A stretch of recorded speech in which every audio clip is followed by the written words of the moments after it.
Halo teman-teman, selamat datang di YouTube channel FM Abra Wijaya. Dan di video kali ini, kalian akan belajar bersama aku, Rina, mengenai poetry in English. Untuk berlama-lama lagi, ayo kita belajar. Pertama-tama, kita harus mengetahui apa itu poetry. Poetry adalah kumpulan karya sastra yang ditulis dalam bait dan baris yang menggunakan ritme. Poetry biasanya digunakan untuk mengungkapkan isi pikiran dan juga perasaan penulis dari ruang lingkup serta pengalaman yang mereka terapkan dengan seimajinatif mungkin.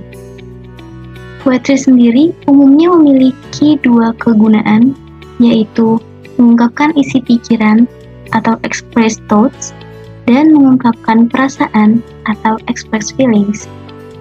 Lalu apa aja sih struktur atau elemen dari sebuah poetry? Yang pertama ada meter, yaitu struktur berirama dalam poetry dan ditentukan oleh jumlah suku kata dan pola di mana suku kata ini ditekankan atau stress.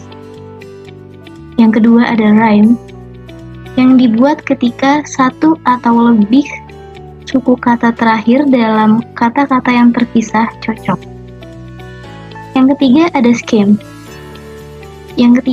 scheme. Scheme mengacu pada pola rhyme atau rima dalam sebuah bait poetry. Scheme dapat berisi kata-kata yang berima di setiap baris panjang bait, atau baris bergantian, atau dalam bait. Kita sering menandai rhyme scheme menggunakan susunan huruf.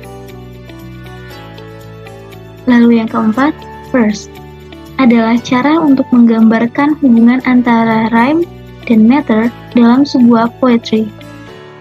Yang terakhir adalah stanza. Stanza adalah kumpulan baris-baris dalam verse dari poetry. Stanza sering mengikuti meter yang sama atau mengandung ide yang sama.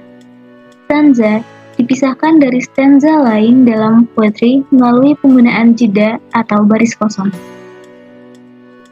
Nah, dalam membacakan poetry, agar suasananya lebih hidup, maka kita harus menggunakan rhythm. Apa itu rhythm? Rhythm merupakan irama yang mengikuti poetry. Rhythm adalah yang memberi puisi suara atau jiwa pada poetry. Namun, sebelum membahas macam-macam cara menggunakan rhythm, kita harus memahami dahulu apa yang dimaksud dengan stress dan foot. Stress. Setiap baris pada poetry mengandung suku kata. Setiap kali penekanan atau stress ditempatkan pada suku kata tertentu, itu disebut sebagai stress syllable. Stress mengacu pada penekanan yang diberikan pada suku kata itu. Contohnya, candle. Candle memiliki dua syllable, can dan do. Syllable pertama, can, adalah stress syllable. Oleh karena itu, can dilafalkan dengan penekanan yang lebih daripada suku kata kedua, the, yang merupakan unstressed syllable. Foot merupakan istilah yang digunakan untuk menggambarkan kombinasi stressed syllable dan unstressed syllable dalam satu baris poetry. Nah, macam-macam cara menggunakan rhythm bergantung pada kombinasi stress or accent dan foot. Sekarang, ayo kita lihat apa saja sih macam-macam penggunaan rhythm atau ways to use rhythm. Ada iron, foot dengan dua suku kata, satu suku kata unstressed dan satu lagi stressed. Lalu trochee, foot dengan dua suku kata, satu suku kata stressed dan satu unstressed.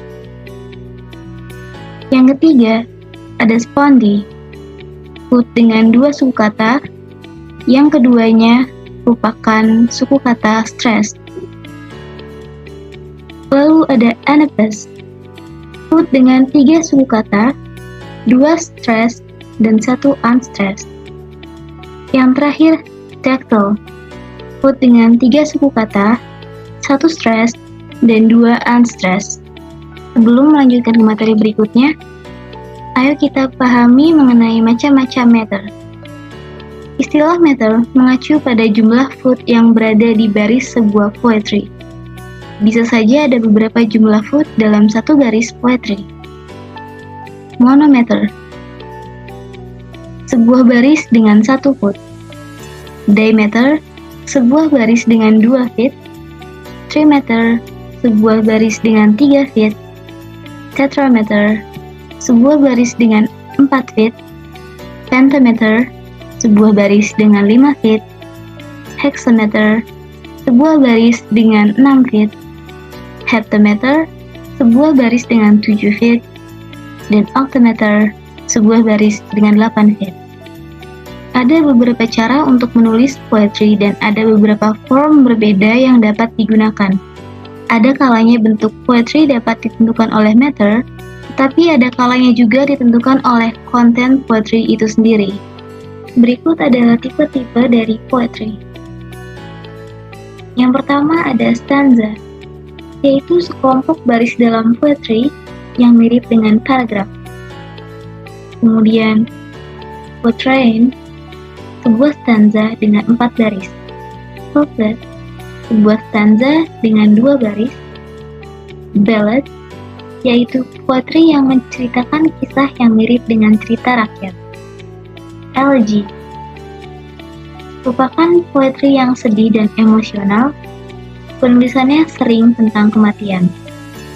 Epic, yaitu sebuah poetry yang berbentuk naratif. Lyric, poetry yang digunakan untuk mengekspresikan emosi. Narrative, sebuah poetry yang menceritakan sebuah cerita. Dan yang terakhir, sonnet. Sonnet biasanya memiliki 14 baris, namun ada beberapa variasi sonnet, yaitu Italian sonnet, octave, dan sestet. Nah, setelah menonton penjelasan tadi, pasti kalian sekarang sudah paham tentang poetry in English kan? Semoga video pembelajaran ini dapat membantu kalian dalam belajar bahasa Inggris. Sampai jumpa di video FM Abrawijaya lainnya. Bye-bye!